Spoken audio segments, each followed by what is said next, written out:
고려시대의 사회와 문화, 예술에 대해서 공부하는 시간을 갖겠습니다. 어느새 고려시대의 마지막 시간입니다. 우리가 지난 3시간 동안 고려시대의 건국부터 멸망까지 우리가 정치와 외교의 흐름을 살펴보았지만 오늘은 사회와 문화 파트를 같이 한번 공부해 보도록 하겠습니다. 여러분들 선생님이 지금 텅 빈 교실에서 수업을 찍고 있는데요. 하루빨리 우리가 다시 등교해서 만나는 날이 왔으면 좋겠네요. 자, 그럼 한번 시작해 보도록 하겠습니다. 자, 먼저 고려의 신분제도를 먼저 얘기를 하려고 해요. 우리가 신라의 신분제도는 골품제도를 공부했었어요. 진골과 성골, 육두품, 오두품, 그렇죠? 자, 고려시대에는요, 신라와는 조금 다른 형태의 신분제도를 가지고 있었습니다. 일단 고려의 신분제도는 크게 법적으로는 2개의 신분으로 나눌 수가 있어요. 여기에는 이렇게 4개의 신분이 나와 있지만 법적으로는 먼저 위에 3개의 신분, 귀족, 중류층과 양민을 양인이라고 칭했습니다. 이 양인은 법적으로 권리가 같은 사람들, 나라에다가 세금도 내고 과거 시험도 볼 수 있는 사람들입니다. 그리고 나머지 사람들이 천인이 되겠습니다. 그래서 크게 다른 말로 양천제다 이렇게 부르는데요. 실질적인 신분제는 총 4개의 계층이 있었다고 생각하시면 좋을 것 같아요. 먼저 가장 지배층에 해당하는 문벌귀족부터 살펴보도록 하죠. 문벌귀족은 여러분 우리가 지난번에 고려시대의 지배층은 시대별로 부르는 이름이 좀 다르다고 했었죠. 5개의 지배층이 있었어요. 고려 초기에 호족, 문벌귀족, 무신, 권문세족, 신진사대부 5개의 신분이 있었는데요. 시기별로 여러분 성격은 좀 다르지만 일단 기본적인 귀족의 성격을 먼저 말씀을 드릴게요. 먼저 문벌귀족이라는 사람들은 자신의 신분을 대대로 물려주는 사람들을 우리가 귀족이라고 하죠. 자, 그러면 자신의 신분과 관직을 어떻게 물려주느냐? 과거를 통해서 합격을 해서 관직을 하는 경우도 있었지만 우리 수업 시간에 했었죠. 음서라고 하는 것을 통해서 공시나 5품 이상의 관료의 자제는 시험 없이 관리가 될 수 있었죠. 이걸 통해서 자식에게 관직을 물려줄 수가 있었습니다. 또 우리가 아직 토지제도는 공부하지 않았지만 이 공음전이라고 하는 땅을 자식에게 세습, 즉 물려줄 수가 있었어요. 그래서 대대손손 자신의 신분을 물려줄 수가 있었던 것이죠. 이런 사람들을 우리가 귀족이라고 부릅니다. 귀족은 이렇게 시기별로 모습이 좀 다릅니다. 그리고 그 밑에 있는 지배층을 우리는 중류층이라고 부릅니다. 이 중류층은 조선시대에도 없었고 여러분 이렇게 좀 기억해 주시면 좋겠어요. 중류층은 말단 행정 실무를 담당하는 사람들이었어요. 국가나 이런 것에서 일을 했기 때문에 직역의 대가로 토지를 하사를 받았고요. 자손에게 그것을 세습하기도 했습니다. 즉 아버지의 직업이 아들에게 세습했다는 뜻이죠. 대표적으로 어떤 사람들이 있냐? 서리는 관청에서 행정 실무를 보는 사람들이에요. 잡류나 남반도 근무하는 공간만 다르지 행정 실무를 보는 사람들이라고 생각하시면 좋겠습니다. 이때는 여러분 군인도 중류층에 들어가네요. 그리고 여러분들 우리가 좀 볼만한 것은 바로 향리입니다. 향리는 여러분 고려시대 때 속현을 다스리는 여러분 사람들이 향리였죠. 영리도 마찬가지고 역이라고 하는 우리 기차역처럼 중요 거점에 설치했던 곳이 있습니다. 이 역을 다스리는 관리를 영리라고 불렀어요. 자, 그러면 대부분을 차지하는 양민은 어떤 사람들이 있었을까요? 여러분, 고려시대에 우리가 일반적인 백성을 부르는 말이 있습니다. 우리가 뭐라고 부르냐면 고려시대 일반 백성을 백정이라고 불러요. 백정. 여러분, 백정이라고 하면 우리가 알고 있는 개념은 어떤 개념인가요? 여러분, 조선시대의 백정 혹시 떠올리시나요? 조선시대의 백정은 여러분, 지금으로 따지면 정육점 아저씨죠. 즉, 도살업자, 가축을 죽여서 고기를 파는 사람을 백정이라고 불렀는데 여러분 조선시대 백정은 천민이었습니다. 천민인 백정은 이 일반 평민들하고 상당히 많은 차별을 받았어요. 하지만 고려시대의 백정은 완전히 다릅니다.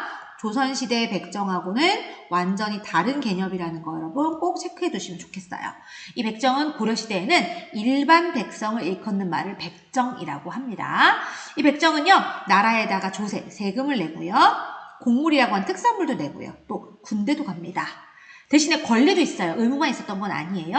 바로 법적으로 과거가 응시가 가능했던 사람들이 백정입니다.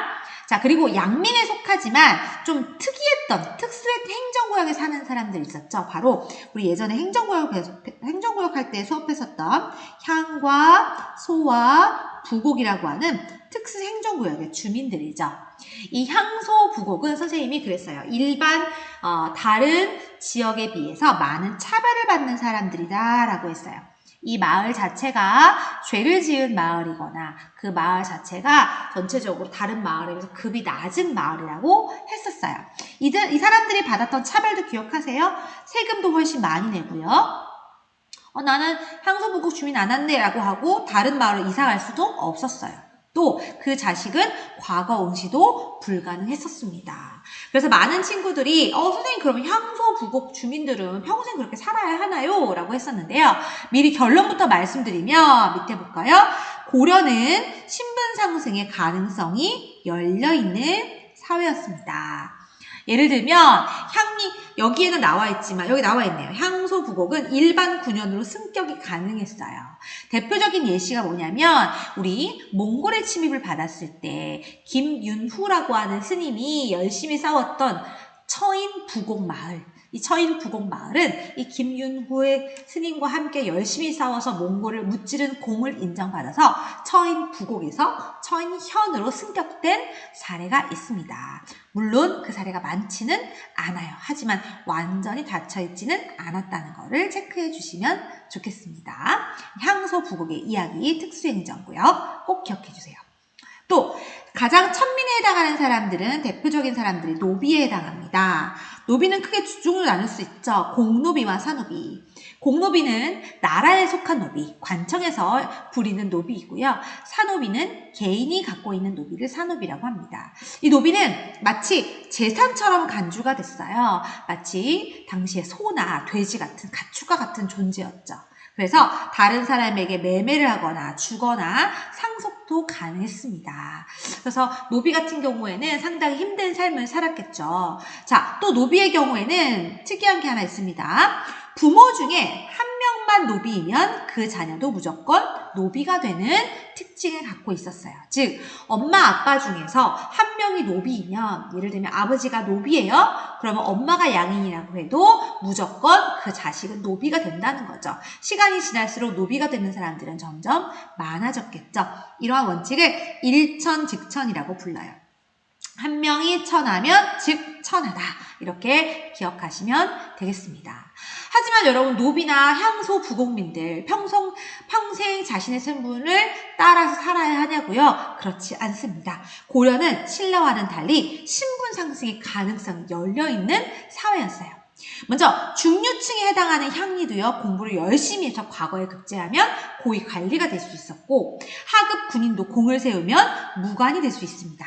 또 노비 중에서도요. 재산을 모아서 주인에게 바쳐서 양인 신분을 살 수 있는 경우가 있었어요. 즉 고려는 신라보다는 훨씬 더 내가 올라갈 수 있는 조금 더 개방적인 사회였다는 거 좀 기억하시면 좋을 것 같습니다. 여러분들 고려는 상당히 개방적인 사회였다. 상당히 의미 있는 거 기억하면 좋겠습니다. 자, 우리가 고려에서 조금 더 중요하게 다루는 것이 바로 고려에서의 여성의 지위입니다. 자, 우리는 여러분들 사గిం여고 학생들 모두 여성이죠.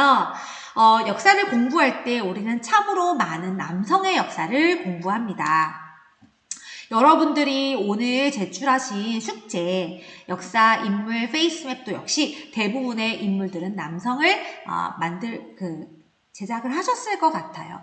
왜냐하면 우리나라 역사 통틀어서 여성의 역사적인 활동이나 사회적 활동이 굉장히 저조했기 때문이죠. 왜냐하면 이 여성이 사회 전반에 등장한 것이 별로 되지 않기 때문입니다.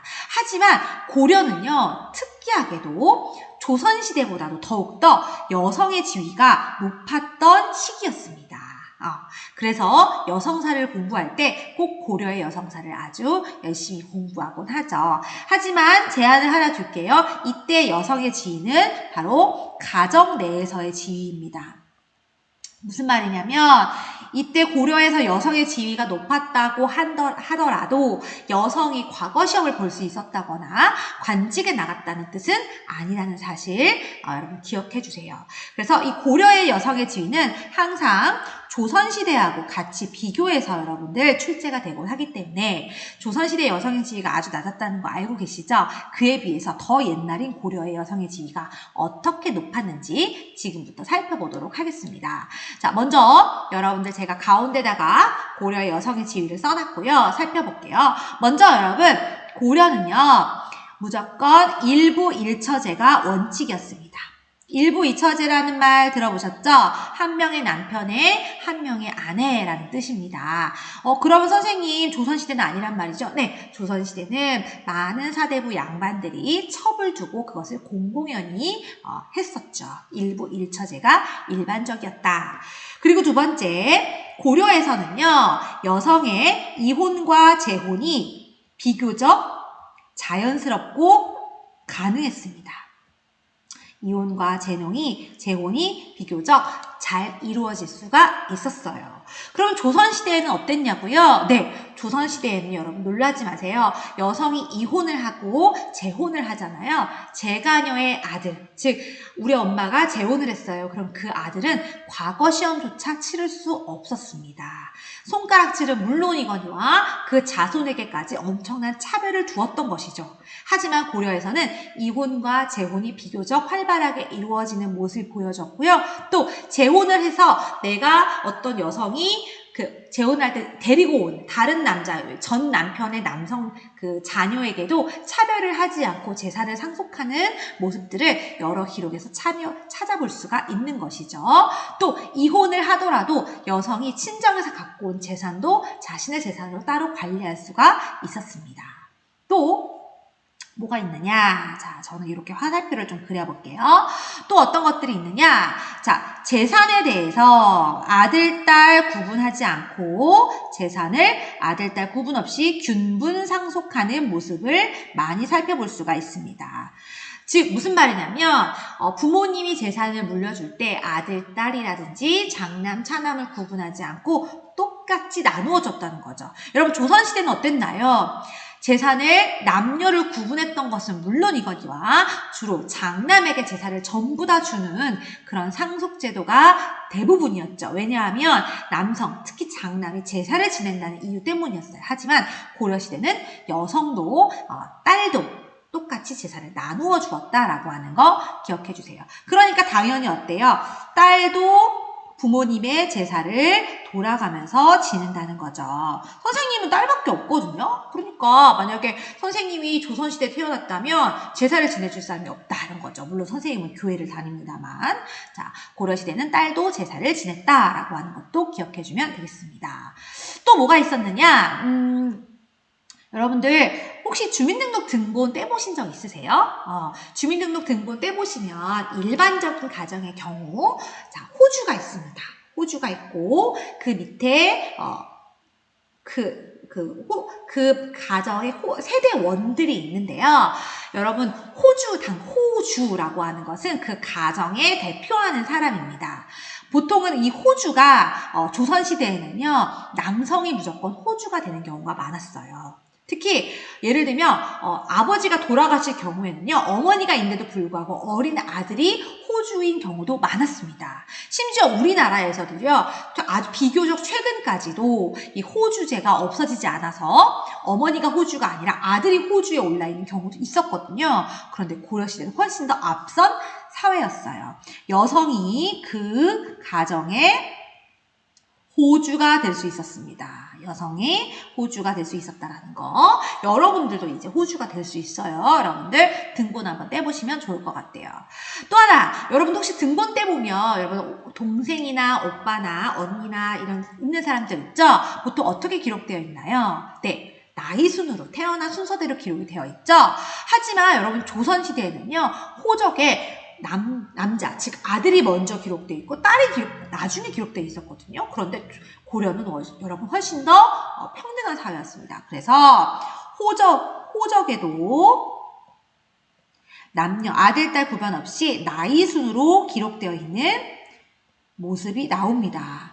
선생님 너무나 당연한 것 같아요 라고 생각을 하시죠. 이러한 당연한 것이 조선시대에는 정반대였어요. 하지만 고려에는 여러분들 고를 때 여러분 생각에 좀 상식적인 거 골라주시면 될 것 같습니다. 그 밖에도 여러분들이 할머니, 할아버지가 돌아가셨을 때 외할머니와 외할아버지가 돌아가신 것과 친할머니, 친할아버지가 돌아가셨을 때 지금 저희가 뭐 장례를 치르는 기간에 차이가 없지요. 하지만 조선시대는 차이가 있었거든요. 하지만 고려는 지금처럼 친가나 외가나 아들이나 딸이나 장례 기간에도 차별이 두지 않았습니다. 장애가 차별을 두지 않았어요.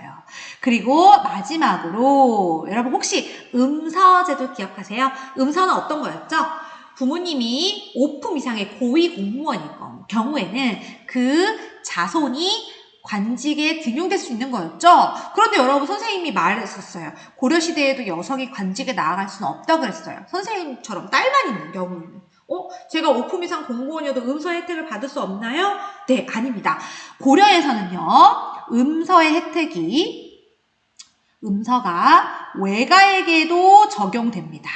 외가도 적용되고요. 그 다음에 사위나 외손자에게도 적용이 되는 거예요. 예를 들면 선생님은 딸만 있어요. 그러면 선생님의 사위에게 선생님 음서 혜택을 물려줄 수가 있는 겁니다. 조선시대에는 그렇게 음서도 물론 없었겠지만 그런 혜택을 사위가 물려받을 수 없었다라고 하는 거죠. 자, 여러분들 고려의 여성의 지위, 우리가 보기에는 너무나 당연해 보이는 것들이 고려시대에는 조선시대보다 훨씬 더 높은 것이었다라고 하는 거 꼭 기억해주면 좋겠어요. 하지만 여기에서도 우리가 꼭 기억해야 될 거, 아무리 이렇게 여러분 고려에서 여성의 지위가 높았다라고 하지만 여성에게 그러나 정치적 권한이 있을까요? 정치적 권한은 없습니다. 여성에게 여성이 과거제도에 응시를 한다거나 관직을 나갔거나 하진 않았어요. 가정 내 지위에 머무릅니다. 여성이 이렇게 공직사, 선생님은 지금 공무원이죠? 여성이 공직사회에 나오고 사회생활을 한 것은 여성에 대한 교육이나 이런 것들이 주어지긴 한 그 이후의 일이에요. 여러분들, 우리가 지금 여학생들이 이렇게 공부하고 있는 것들 사실은 거저 얻어진 것은 아닙니다. 그랬기 때문에 선생님 그랬죠? 지금 공부하고 있는 거 우리에게 일명 당연한 걸 수도 있지만 사실은 우리가 좀 더 누려야 되는 거. 그래서 여러분들 열심히 공부할 권리를 잘 누리시기 바랍니다. 자, 고려에서 여성의 지위가 높았다는 것을 보여주는 호적 자료를 하나 볼게요. 여러분 학습지 밑에 보시면 실제 고려시대 호적을 나타낸 자료예요. 자료 2번 한번 볼까요? 자, 이 호적 자료 보니까 호주가 지금 낭난군 부인 최씨네요. 그리고 1남, 2남, 3남, 4남 있죠. 아들을 넷을 둔 낭난군 부인 최씨. 남편이 죽었거나 아니면 남편이 어떻게 됐을까요? 이혼을 했을 수도 있겠죠. 그러면 우리가 여기서 자료 1번에서 알 수 있는 건 뭘까요? 여러분 적어볼까요? 아하, 여성도 고려시대에는 호주가 될 수 있었구나. 아들이 호주가 아니라 엄마가 지금 호주의 지금 역할을 하고 있어요. 여성도 호주가 될 수 있었구나. 두 번째, 밀양박씨 호적 한번 볼까요? 호주는 남성이네요. 그리고 부인이 있어요. 그런데 호적에 장녀, 장남, 이남 이렇게 되어 있죠. 딸이 아들보다 더 먼저 나이 순으로 기록되어 있네요. 아하, 여기서 알 수 있는 거 호적에 아들, 딸 구분 없이 나이 순으로 기록되어 있구나. 자, 이런 자료들을 여러분들이 보면서 아하, 고려시대에는 여성의 지위가 상당히 높았구나라는 것을 우리가 알 수 있는 겁니다. 우리 고려의 여성의 지위를 묻는 문제들이 많이 출제가 되고 여러분들 의미 있는 내용이니까 반드시 중요 표시해놓고 잘 체크해 놓으시면 좋겠습니다. 자, 그럼 이제 조금 더 내용을 살펴보죠. 자, 이제 고려의 경제와 관련된 내용을 살펴보죠. 자, 고려시의 토지제도입니다. 우리 교과서에는 좀 이렇게 자세하게 나오진 않아요. 우리 고려의 토지제도 전식과 간단하게만 살펴보겠습니다. 우리는 고려의 토지제도는 일명 전식과라고 불러요. 선생님, 토지제도에 대해서 배웠나요? 네, 토지에서는 우리가 신라에서 토지제도를 공부했었어요. 신라의 토지제도는 여러분 뭐가 있었나요? 노급과 관료전이 있었죠. 그죠? 왕권이 강화되는 통일신라 전기 부분에서는 노급을 폐지하고 관료전을 지급하는 모습, 구분해서 공부했었어요. 그러면 고려시대 토지제도인 전시과는 어떤 제도인가 볼게요. 일단 토지제도인 전시과는 국가가 관리에게 지급하는 토지예요. 자, 선생님은 지금 나라에서 교육공무원, 교사로 일하고 있습니다. 그러면 월급날이 되면 통장에 나라에서 돈을 줘요. 월급을 줍니다. 그럼 예전의 관리들에게는 어떤 걸 줬느냐면 관직 공무의 대가로 토지를 지급을 했어요. 토지. 자, 그런데 이 토지를 땅 자체를 소유하는 것은 아니고요. 이 토지를 어떤 권리를 지급하냐면 그 토지에서 세금을 거둘 권리를 지급합니다. 바로 이 권리를 수조권이라고 불러요. 거둘수, 조세조, 권리권. 예를 들면 이런 겁니다. 자, 제가 고려시대 관리예요. 그럼 저는 하객동이라는 땅을 전시가로 받았습니다. 그럼 저는 관직 공무의 대가로 하객동에 있는 백성들, 그 땅에 사는 백성들에게 세금을 거둘 권리를 제가 받은 거예요. 그러면 그 땅에서 세금을 걷어서 곡식을 거두어서 제가 재산으로 쓸 수가 있는 것입니다. 즉 기억하세요. 그 토지에 대한 소유권을 주는 것이 아닙니다. 그 토지에 대한 소유권을 주는 것이 아니라 수조권, 조세를 거둘 권리를 준다는 것을 꼭 체크하셨으면 좋겠어요. 그런데 또 땅의 종류에는 두 가지가 있어요. 이름과도 관련이 있는데요. 먼저 전시과 할 때 전지는 말 그대로 밭전자예요. 땅을 주는 거고요. 시지는요, 여러분 이 시자가 땔감 시자예요. 즉 고려시대에는요, 여러분 난방을 뭘로 했을까요? 가스보일러, 연탄보일러 이런 거 아니겠죠? 그럼 뭘까요? 네, 아궁이에 불을 뗐어요. 그래서 그 땔감을 채취할 수 있는 산, 땅, 임야를 주기도 했습니다. 그래서 전지와 시지를 줬다 그래서 이름은 전시과라고 하는 거예요. 저는 그 땅을 하사를 받으면 그 땅을 내가 가지는 게 아니라 그 땅 백성들한테 세금을 거두어서 제가 쓰는 거예요. 자, 그런데 여러분 제가 나이가 먹어가지고요. 관직에서 물러났어요. 그러면 어떻게 될까요? 네, 반납해야죠. 그쵸? 선생님이 교사 그만뒀는데도 월급 계속 받으면 안 되겠죠? 네, 고려도 마찬가지예요. 그 땅은 반납하는 것이 원칙입니다. 자식에게 세습시키지 않습니다. 하지만 왜 예외적인 땅이 있었던 거예요. 즉 자식에게 세습할 수 있는 토지가 있었는데요. 우리 아까 음서의 경우에도 오품 이상의 고위 관료는 음서라는 이름으로 자식이 시험 보지 않고 과거에 그 관직이 될 수 있었죠. 비슷하게 오품 이상 고위 관료는 아들에게 물려줄 수가 있었어요. 그 땅을요. 물려줄 수 있는 땅을 뭐라고 하냐? 공음전이라고 합니다. 그럼 이 땅을 가지면 어때요? 귀족의 자제는 음서를 통해서 관직도 이뤄나가고 공음전을 통해서 부도 축적할 수가 있겠죠. 이런 것들을 통해서 귀족들이 자신의 부를 불려나가는 모습들을 보여주게 됩니다. 하지만 그나마 전시가 제도가 운영될 때는 괜찮아요. 하지만 여러분 우리 배웠지만 무신정변 이후에 고려의 시스템 전체가 완전히 와르르 무너지게 되죠. 그나마도 관리들이 딱 자기한테 지급된 부분만 수조권을 갖고 있었는데 무신정변 이후로 이 지배층들이 대토지, 대농장을 경영하게 됩니다. 엄청나게 큰 땅을 차지하게 되죠. 무신정변 이후에 무신이라든지 권문세족 같은 사람들이. 그러면서 오히려 이 전시과가 붕괴되면서 백성들의 삶은 훨씬 더 어려워지게 됩니다. 나중에 이 문란한 토지제도를 개혁하기 위해서 고려 말에 과전법이라는 것이 시작되고 이것이 조선시대까지 이어지게 되는데 이 내용은 여러분 그냥 들어주시고 나중에 조선시대 할 때 한 번 더 언급하도록 하겠습니다. 자, 이제 몇 가지 경제학 내용만 언급하면 될 것 같아요. 자, 고려시대 대외무역에 대해서 여러분들 교과서 38쪽에 보면 나와 있는데요. 자, 고려시대 대표적인 국제무역항이 있습니다. 그곳을 이름을 뭐라고 하냐면 병난도라고 하는 지역이에요. 이 병난도라고 하는 지역을 지도에 찾아보면 바로 여기입니다. 고려는요, 굉장히 다양성이 인정되고 개방된 사회였던 것처럼 이렇게 송, 거란, 여진 뿐만 아니라 일본, 저 멀리 아라비아 상인들, 이슬람 상인들까지도 고려로 활발하게 와서 교류를 했다고 해요. 이렇게 온 상인들이 수도인 개경으로 들어오기 전에 반드시 거쳤던 국제무역 항구가 바로 병란도가 되겠습니다. 이 병란도의 위치를 잘 물어보거든요. 그러니까 여러분들 지도와 함께 기억해 놓으시면 좋을 것 같아요. 또 이때 우리나라에 왔던 아라비아 상인들이 세계로 가서 저쪽에 동쪽에 고려라는 나라, 이렇게 고려, 네, 고려를 발음하면 코리아, 네 맞습니다. 코리아라고 하는 말이 이때부터 세계에 우리나라가 알려지기 시작했다고 해요. 자, 몽골의 지배를 받으면서 몽고풍에 여러분 영향이 유행했던 것은 예전에 한번 수업할 때 다뤘던 것 같습니다. 다시 한번 체크하고 넘어가겠습니다. 자, 이제 고려의 문화 파트로 넘어가 보도록 할게요. 학습지 뒷장을 넘겨볼까요? 자, 이제 고려의 종교와 사상, 문화 파트를 한번 살펴보도록 하죠. 자, 여러분, 고려는 불교가 발달한 나라였습니다. 우리 고려의 불교. 이 삼국시대에도 불교가 들어왔지만, 고려는 정치적으로는 유교가 발달했지만, 사회적으로는 고려에서는 불교를 많이 숭상을 했어요. 그래서 나라 전체가 숭불 정책, 불교를 숭상하는 정책을 했었고, 과거 시험에도 승과가 있었잖아요. 승려가 될 수 있는 시험. 그리고 왕사와 국사, 왕의 스승, 국가의 스승이라고 해서 승려를 국가 공무원으로 채용하기도 했었습니다. 또 여기서 기억해야 될 것 중에 하나가 여러분 여기 팔관회라는 거 보이시죠? 팔관회는 당시 고려에서 행해졌던 특별한 의식인데요.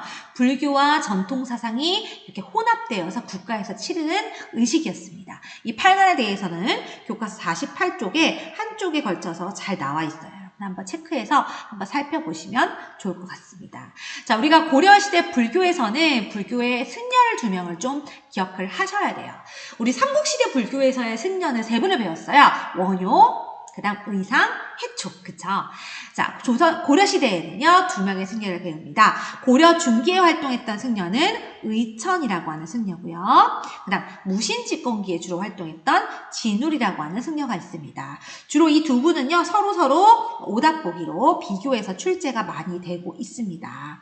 의천하고 진울을 설명하려면요, 어떤 것이 다른지 제가 말씀을 드려야 될 텐데, 그러려면 불교에 대해서 잠깐 이야기를 해야 될 것 같아요.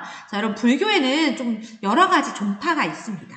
크게 둘로 나누면 교종과 선종이 있어요.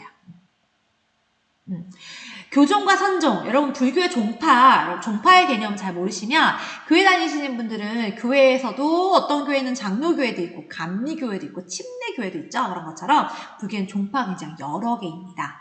그 중에서도 교종이라고 하는 종파는 주로 불교 경전이나 교리를 열심히 공부하는 종교예요. 종파예요. 그리고 선종이라는 불교는요. 신라 하대에 등장하기 시작했던 불교 종파고 주로 호족들이 좋아했죠. 선종은 어떤 교리나 경전을 공부하기보다는 참선을 하거나 수행하는 것을 더 중요하게 여기는 것이 바로 선종 불교였습니다. 그런데 고려시대에 가면 이 교종과 선종을 서로 이렇게 융합하는 거, 통합시키려는 그런 불교 종파들이 많이 생겨나게 돼요. 먼저 의천 같은 경우는요, 이 천태종, 의천, 라임이 맞아요. 의천은 천태종이라고 하는 불교 종파를 창시했는데, 교종 입장에서 선종을 통합했다. 쉽게 말하면, 교종과 선종을 더하는 건데, 교종이 좀 크고요, 선종이 좀 작은 거예요. 즉, 교리를 완전 열심히 해야 돼. 근데 불교 경전만 공부한다고 되는 건 아니고 참선도 조금 해야 돼. 이게 여러분 의천의 논리라고 생각하시면 되겠어요. 대표적인 그 용어가 교관견수. 교는 교리를 열심히 공부한다는 거였고요. 관은 지관이라고 해서 참선 수행을 의미하는 거예요. 교리와 참선을 겸하여 수행을 해야 된다라고 하는 거. 둘 다 해야 되는데 뭐가 좀 더 중요해? 교리가 좀 더 중요해. 이게 의천의 천태종입니다. 자, 그에 비해서 진울이라고 하는 스님은요, 조계종이라고 하는 종파를 만드시는데, 진울 선생님은 좀 반대예요. 선종 중심으로 교종통합 이렇게 돼 있죠? 선종이, 참선이 진짜 중요해. 그치만, 참선만 하면 안 되지. 교리도 좀 공부해야 돼. 선종 중심으로 교종을 통합했다. 좀 반대라는 거 아시겠죠? 주로 여러분들 비교해서 공부해 두셔야 돼요. 그리고 대표적인 이론이 정해쌍수. 정이 바로 교리를 열심히 공부하는 거. 죄송해요. 이거 다시. 정이 바로 참선을 열심히 하는 거. 그 다음에 해가 지혜. 교리를 공부하는 거. 쌍수. 둘 다 열심히 수행해야 한다. 도노 점수. 일단 도노는 아하! 고 깨닫는 거예요. 깨닫는 게 먼저고 그 다음에 점차 교리를 공부하자라고 하는 내용입니다.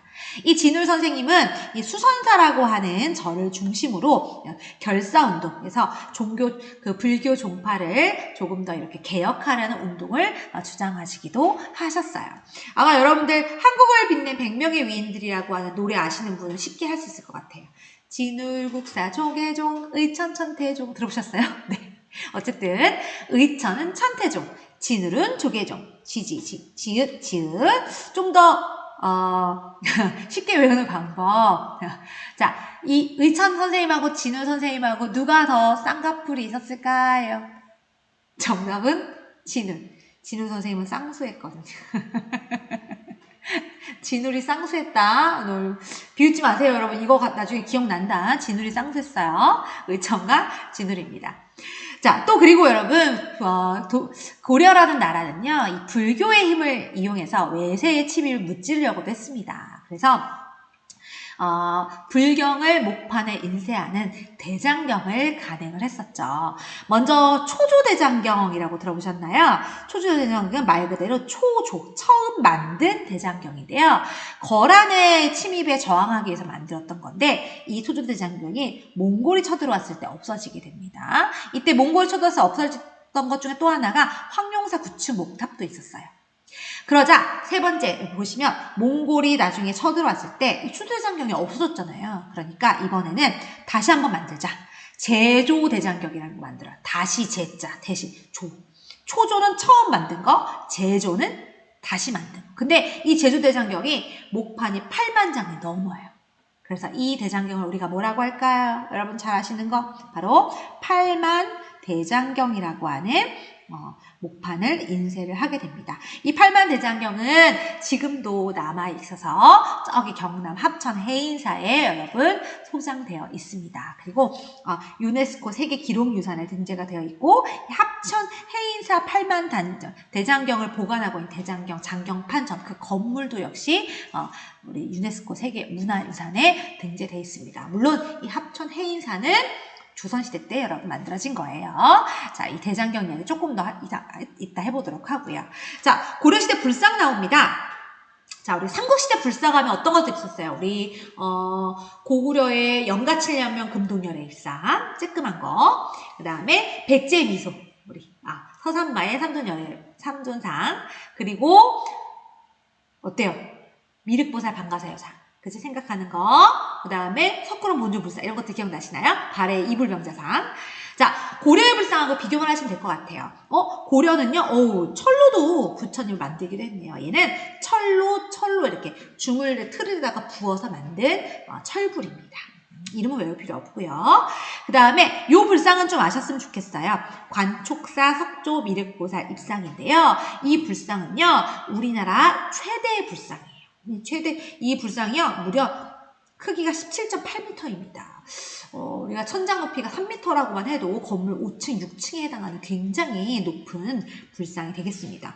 그런데 얼굴을 좀 보면 어때요? 우리 석굴암 본존불상 같은 엄숙함이라든지 반가사유상 같은 그런 아름다움보다는 뭔가 좀 저는 이 불상을 일명 대두불상이라고 부르는데 뭔가 좀 어때요? 여기서는 선생님이 뭐라고 써있냐면 조형미가 좀 떨어진다. 거대한 석불이다. 소박하다 이렇게 해놨는데 좀 못생겼죠? 개성이 독특하죠? 이런 개성이 독특한 고려시대. 고려시대는 선생님이 굉장히 다원화된 사회라고 했죠. 같이 연결하시면 좋을 것 같아요. 그리고 영주 구석사 소조 아미타 열의 자상 영주 구석사에 있는 거고요. 소조는 먼저 진흙으로 만들고 그 위에다가 금을 입힌 거예요. 그런데 요거는 여러분 영주 구석사 무량수전 안에 있는 거고 얘는 좀 개성 있다기보다는 신라시대 양식을 많이 계승했다고 해요. 그리고 여기에 오른쪽에 나오는 수월 관음도는 불화예요. 이건 불상이 아니고 불화. 부처님의 모습을 그림으로 그린 그림입니다. 일명 물방울 관음이라고 부르는데 왜 물방울 관음이냐면 이 그림은 일부분인데요. 이 그림이 이렇게 물방울처럼 생겼어요. 이 물방울 안에 이 부처님이 이렇게 앉아 계세요. 요 그림을 제가 띄워드려야 되겠다. 이 물방울 너무 부끄럽다. 이 그림이 물방울 관음 네 여기 지었습니다. 자, 그러면 여러분 우리가 탑도 봐야 되겠죠. 자, 탑을 한번 볼까요? 우리 탑은 석가탑, 다보탑 이런 거 봤었고요. 미륵사지석탑 이런 거 봤었어요. 자, 고려의 탑은요. 삼국시대와는 탑은 달리 어때요? 일단 딱 보기 어때요? 높다.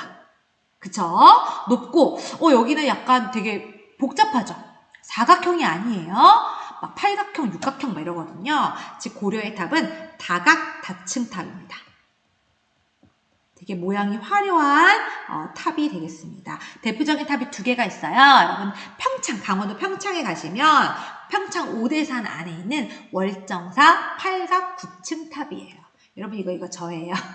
2019년에 강원도에 놀러 갔었는데 찍은 거 되게 높죠. 팔각 9층 탑이고요. 또 이 월정사 팔각 9층 과는 또 달리 또 다른 형태의 탑이에요. 얘도 굉장히 화려하죠. 얘는 경천사지 10층 석탑입니다. 얘는 대리석으로 만든 탑이고요. 여러분 이 탑은 한 번쯤은 보셨을 거예요. 이 탑이 어디에 있냐면 바로 국립중앙박물관 로비 안에 있어요. 원래 바깥에 있었던 탑이거든요. 이 탑이 여러분 원래 개성에 있었던 탑인데 여기로 안으로 잘 옮겨와서 보존을 하고 있습니다. 이 경천사지 10층 탑. 그리고 이 경천사지 10층 석탑은요. 원나라의 영향을 받았어요. 우리나라 원간섭기 원의 영향을 받은 탑이라고 하는 것도 같이 기억해 주시면 좋겠습니다. 혹시 국립중앙박물관에 가실 기회가 생긴다면 아마 보실 수 있을 것 같아요. 또 고려시대에는요. 나무 건축도 발달을 했어요. 자, 특히 고려시대에는요. 이런 건축 중에서도 이런 대표적인 건축물은 영주 부석사. 여기가 바로 부석사라고 하는 곳이고요. 이 부석사 중에서도 무량수전이라는 건물입니다. 이 부석사 저는 예전에 대학 때 답사를 갔었는데요. 높이 올라가서 108계단을 쭉 올라가면 여기서 새벽에 보통 가거든요. 새벽에서 이렇게 내려다보는 풍경이 너무너무 아름다웠던 걸로 기억을 합니다. 부석사 무량수전하면 우리가 두 가지를 기억해야 돼요. 먼저 지붕 양식을 먼저 기억하면 좋겠습니다. 여기 보시면 건축 양식이 두 개가 나오는데요. 여러분 혹시 우리나라 건축물 보면 이렇게 그 지붕을 떠받치고 있는 복잡한 나무 장식 아세요? 요걸 우리가 공포라 그래요. 궁궐 같은 데 가면 이 나무 장식에 막 단청을 화려하게 칠해 놓았죠. 이 공포는 어떤 역할을 하냐면 우리나라 어때요? 지붕에 기와를 올리잖아요. 그럼 지붕이 굉장히 무거워요. 이 지붕의 무게를 이 나무 장식이 이렇게 분산시켜주는 역할을 합니다. 이 공포가 이렇게 있는데 왼쪽은 보면 공포가 기둥 위에만 있죠. 기둥이 있고 그 위에만 공포가 있습니다. 얘는 무슨 양식이라고 하냐면 기둥 주자, 기둥의 중심에만 공포가 있다. 이걸 주심포 양식이라고 하고요. 얘는 보시면 기둥과 상관없이 다 있죠. 공포가 쭈루룩 다 있어요. 그럼 얘는 다 있다 그래서 다포 양식이에요. 자, 그러면 복습해 볼까요? 자, 부석사 무량수전은 사진 한번 보세요. 여러분, 공포가 여기 있네요. 근데 공포가 어디 위에만 있어요? 기둥 위에만 있어. 그쵸? 그래서 부석사 무량수전은 주심포 양식으로 유명한 고려시대 대표적인 건물입니다. 또 하나는 지금 이 그림에서는 멀리서 보니까 기둥이 평평해 보이죠? 하지만 사실 가까이 가보면 기둥이 약간 불룩해요. 이렇게 불룩한 기둥을 배흘림 기둥이라고 하거든요. 그래서 가까이서 봤을 땐 불룩하지만 멀리서 갔을 때 어떤 시선의 그런 모습을 계산을 해서 멀리서는 평평하게 보이게 하는 이 배흘림 기둥도 아주 유명한 양식이랍니다. 우리 경북 영주를 혹시 가실 일이 계시면 이 부석사 무량수전도 한번 가시면 참 좋을 것 같습니다. 자, 이제 불교의 이야기를 마치고요. 우리 이제 유교 이야기를 좀 해보죠. 우리 고려라는 나라는 불교가 매우 발달했지만 아시다시피 정치적으로 유교적 정치 이념을 많이 따랐습니다. 그래서 고려 초기부터 유학도 발달을 합니다. 고려 초기의 유학을 보여주는 대표적인 것이 바로 광종 때 여러분 유교적 소양을 갖춘 관리를 등용하는 시험을 치러서 관리를 뽑았죠. 광종 때 무엇이 시대입니까? 네, 바로 과거제도가 시행됐다는 것도 유교적인 것을 보여주게 돼요. 또 성종대는요. 이 최승로라고 하는 사람이 시무 28조라고 하는 개혁안을 세워서 유교 정치 이념을 채택하기도 했었죠. 또 여러분 고려의 유학교육기관 학교 이름 기억나세요? 선생님이 거꾸로 하면 감자국이라고 했는데 여러분 그 학교 이름 뭐예요? 네, 바로 국자감입니다. 이렇게 고려 초기에 유교를 정치 이념으로 보는 것들이 많이 나와요. 고려 중기가 되면 유학은 여전히 발달을 합니다. 하지만 조금 보수적 성향을 띠게 되죠. 대표적인 학자가 김부식이었고요. 또 중기가 되면 이 국자감이나 이런 학교들보다는 최충의 구제학당이나 사학 12도 같은 사학, 즉 사립학교가 매우 발전하는 모습을 보이게 돼요. 쉽게 말하면 EBS는 망하고요. 메가스터디가 흥하는 그런 개념이라고 생각하시면 좋을 것 같아요. 또 고려 후기가 되면 나중에 원나라로부터 성리학이라고 하는 새로운 유교 학문이 들어오게 되고 이 성리학을 받아들이는 사람들이 바로 신진사대부였죠. 이 성리학은 나중에 조선시대에 여러분 근간이 되는 학문이 되니까 같이 놔두시면 좋을 것 같아요. 그리고 나중에 공민왕 때 국자감이 성균관으로 바뀌게 됐었죠. 또 이러한 유학을 반영을 해서 여러분 다양한 역사책도 생겨나게 되는데요. 특히 여러분 이 역사책 편찬에다는 좀 중요 표시를 해줬으면 좋겠어요. 작년 2020년 수능에서도 출제가 됐었거든요. 고려시대 역사서. 되게 어려워 보이지만 여러분들 중요한 것들은 좀 체크하면 좋겠습니다. 먼저 대표적인 역사서, 우리나라에서 현존하는 가장 오래된 역사책입니다. 우리나라가 삼국시대를 연구할 때 가장 많이 보는 역사책이에요. 바로 김부식의 삼국사기가 되겠습니다. 삼국사기는 유교적인 역사관에 의해서 쓰여진 책이고요. 기전체라고 해서 왕 이야기 따로, 신하 이야기 따로, 그래서 뭐 본기, 열전, 지 이런 식으로 특이한 양식, 즉 중국의 사기라고 하는 역사책의 양식을 따라서 지은 책이 되겠습니다. 김부식의 삼국사기, 현존하는 가장 오래된 역사서. 고려 후기가 되면 조금 더 자주적인 성격의 책들이 많이 나타나게 되는데요. 이번 수능 때 이게 나왔었죠. 바로 이규보의 동명왕편입니다. 동명왕, 고구려 세운 동명왕. 네, 동명왕은 누구를 말하는 걸까요? 네, 고구려 세운 주몽의 일대기를 쓴 양식이에요. 그래서 고려 후기에 이 동명왕편이 만들어졌다는 것, 여러분 고려 후기는 어땠습니까? 우리나라가 원간섭기를 받았던 시기죠. 그 시기에 우리가 고구려를 개정한 나라였음을 일깨우려고 하는 그런 것들, 자주적 성격을 보여주는 책이 되겠습니다. 또 이련의 삼국유사, 이련 스님의 삼국유사는 삼국사기를 쓰고 남은 이야기를 정리해 놓은 것. 또 이승유의 제왕운기, 이 두 책의 공통점은 뭐냐면 바로 단군과 고조선의 이야기를 써놓은 역사책이라는 거예요. 이거 꼭 기억해 주세요, 여러분. 김부식의 삼국사기에서는요, 단군신화가 나오지 않아요. 믿을 수 없는 이야기라고 생각했던 것 같습니다. 하지만 이 삼국유사와 제왕우기가 있었기 때문에 우리는 고조선의 이야기를 공부할 수가 있는 것이죠. 네, 역사책도 꼭 체크해 주시고요. 수업이 길어지는데 여러분 조금만 힘낼게요. 자, 고려시대는요, 인쇄술로 발달했습니다. 여러분. 인쇄술은 두 가지가 있어요. 하나는 목판 인쇄술이죠. 목판 인쇄술은 한마디로 말하면 나무에다가 뭔가를 새기는 거예요. 그래서 팔만 대장경처럼 나무를 해서 여러 번 찍어내는데요. 똑같은 판을 여러 번 찍어내는데 적합한 겁니다. 그런데 예를 들면 그런 거는 내가 글자를 좀 수정하고 싶어요. 그럼 목판을 완전 새로 다시 만들어야 되잖아요. 나중에 고려 후기가 되면 활판 인쇄술도 발달을 합니다. 활판은 뭐냐면 글자를 하나하나 껴넣는 거예요. 그래서 글자를 조합해가지고 껴놓는 거예요. 그래서 여러 가지 책을 소량 인쇄하는 적합하는데, 처음에는 이 활판을 글자 한 글자를 나무로 제작을 했다가, 이 나무 제작하면 그 글자가 약간 찌그러지기도 하고 닳아버리기도 하겠죠. 그래서 고려에서 우리나라에서 세계 최초로 금속 활자를 발명했다는 것도 기억하면 좋겠습니다. 독일에서 여러분들 만들었던 구텐베르크 성경보다 200년이나 앞선 기록이 남아 있습니다. 물론 여기 나오는 상정고급 예문이 현재 전하지는 않습니다. 하지만 그것보다 독일 것보다 200년이나 앞서 그것을 인쇄했던 기록이 남아 있다는 것. 그럼 아직 현존하는 남아있는 금속 활자본은 뭐냐? 바로 여러분 혹시 직지 들어보셨나요? 직지 심체 요절이라고 하는 불경이고요. 이것이 바로 현존하는 최고의 금속 활자본입니다. 하지만 이 직지심체 요절은 현재 우리나라가 갖고 있지 않고요. 문화재 약탈로 인해서 현재 프랑스에 여러분 보관이 되어 있는 안타까운 여러분 약탈 문화재가 되겠습니다. 옆에 있는 사진은 팔만대장경이 보관되어 있는 해인사 장경판전의 모습이에요. 이것도 한번 확인해 보시면 좋을 것 같아요. 자, 마지막으로 우리 고려시대 하면 도자기를 빠내올 수 없겠죠. 화려한 고려의 기존 문화를 보여주는 도자기. 자, 처음에는 이렇게 순수한 형태의 청자가 유행했다면 나중에는 이렇게 화려한 무늬를 넣은 상감청자가 유행을 하게 됩니다.